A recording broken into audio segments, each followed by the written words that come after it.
Magandang araw mga ka-painters. Welcome to my YouTube channel mga ka-painters, Gary Construct TV. Ngayon ka-painters, meron pala tayong ibabarnish na upuan na Nara. Pero sa unang pagkakataon mga ka-painters, bagong bili yung upuan. Bagong bili, pero i-repair natin. Kasi yung upuan mga ka-painters, maraming awang. Kaya mag-repair tayo. Hindi rin maayos yung pagkakagawa ng furniture. Kaya i-repair natin mga ka-painters. Ngayon pala ako gagawa ng bagong bili.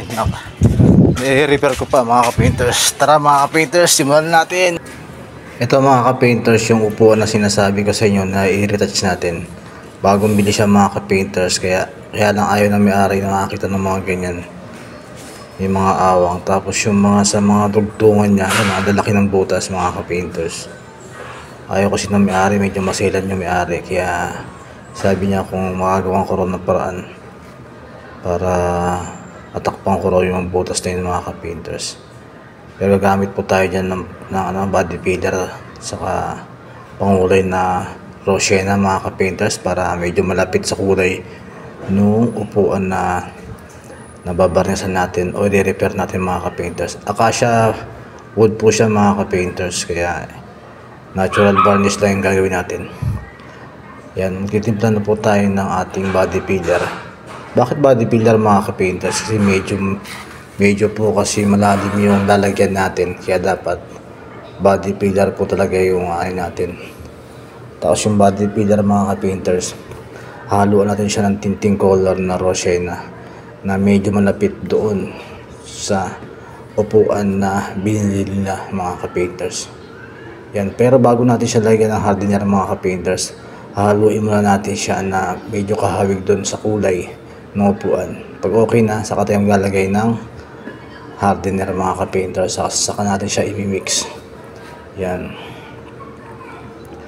Pag okay na yan mga ka-painters at okay na po yung kulay at nahaluan natin ng hardener, pwede na natin ipahid doon sa mga awang sa upuan na binili ng may-ari mga ka-painters. Talagang masailan po talaga yung may-ari, kaya dapat talaga wala siyang makikita mga butas mga ka-painters or awang. Yan, medyo okay na, medyo kaparehas na siya ng kulay mga ka-painters. Ngayon po mga ka-painters, magsimula na po tayo masilyahan yung mga sinasabi natin mga awang saka mga butas ng mga pinagdugtungan ng kahoy.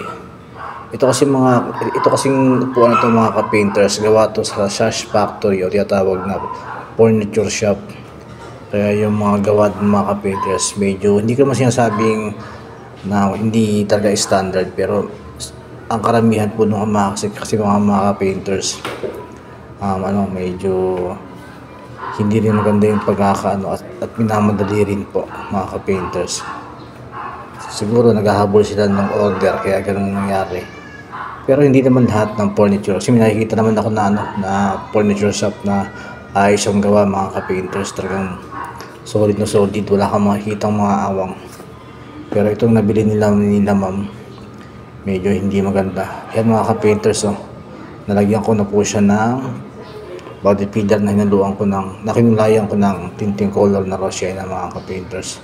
Papatuyuin ko lang yan, sabay liliyahin natin siya mga ka-painters ng liha na 320 or 240 mga ka-painters. Gumamitin po ko dyan ng tubig. Yan po yung tinatawag na wet sanding mga ka-painters para mas madali natin liyahin at malihan natin na maayos din yung part ng mga kahoy na medyo magaspang. Kasi may mga part kasi dyan na medyo magaspang mga ka-painters. Sasama na rin natin yan para mamaya pag-finish natin okay na po mga ka-painters. Kasi nakapano may-ari niyan mga ka-painters, medyo talagang magaspang. Kaya yun din yung pinaka-concern niya.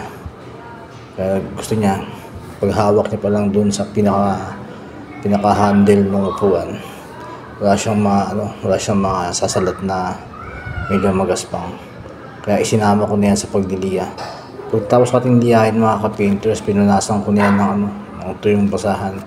Kasi kapag hindi natin pinunasan yan ng basahan mga ka-painters, pag yan nag-wood stain ka o kaya nag-sanding sealer ka, babakat po yung puti na yan mga ka-painters. Kaya dapat linisin muna natin na mabuti bago tayo mag wood stain or sanding sealer mga ka-painters.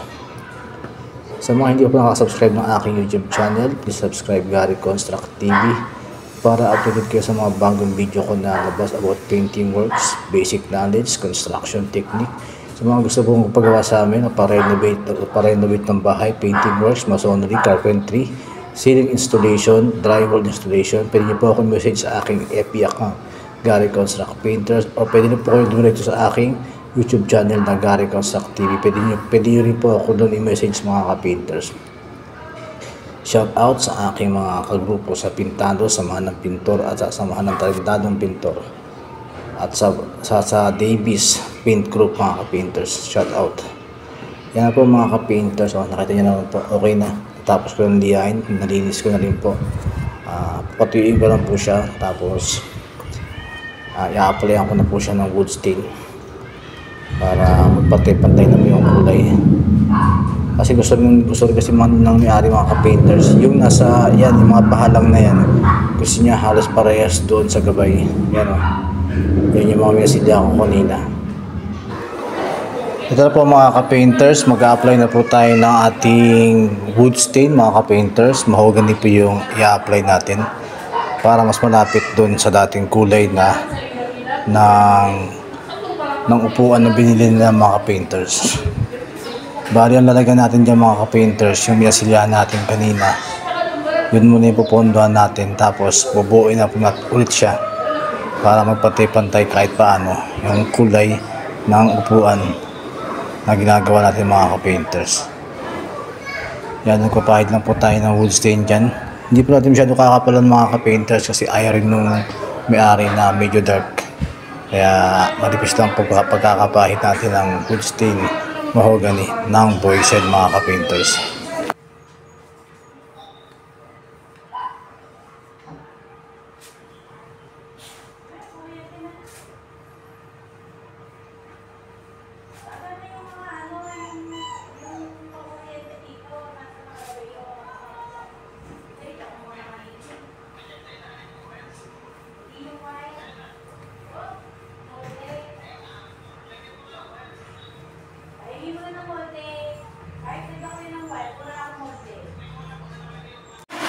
Ito na mga ka-painters, tapos na tayo mag-apply ng ating wood stain ng mahogany mga ka-painters. Papatuloy natin sa siguro mga 30 minutes bago tayo mag-apply ng sanding sealer mga ka-painters. Kaya ito na lang po. Okay na po yung mga nasabi natin ng mga ka-painters. Kaya mag-apply na po tayo ng sanding sealer mga ka-painters. Yan po.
Ito na po mga ka-painters, nakapag-apply na po tayo ng sanding sealer dyan. First coat po ng sanding sealer po yan mga ka-painters. Hindi na po tayo mag-apply pa ng pangalawang coat ng sanding sealer. Ididiretso na po natin yan sa ating top coat. Ang gagamitin po natin pang top coat yan mga ka-painters, yung Nippon Clear Gloss mga ka-painters. Hindi ko na po nakuha ng video yung top coat dyan kasi medyo busy na po sa trabaho, kaya hindi na po natin na videoan mga ka-painters. Pero okay na okay po yan, yung Nippon na Clear Gloss. Matibay po yan mga ka-painters, gamit po yan ng mga veteranong pintor mga ka-painters. Maraming salamat mga ka-painters.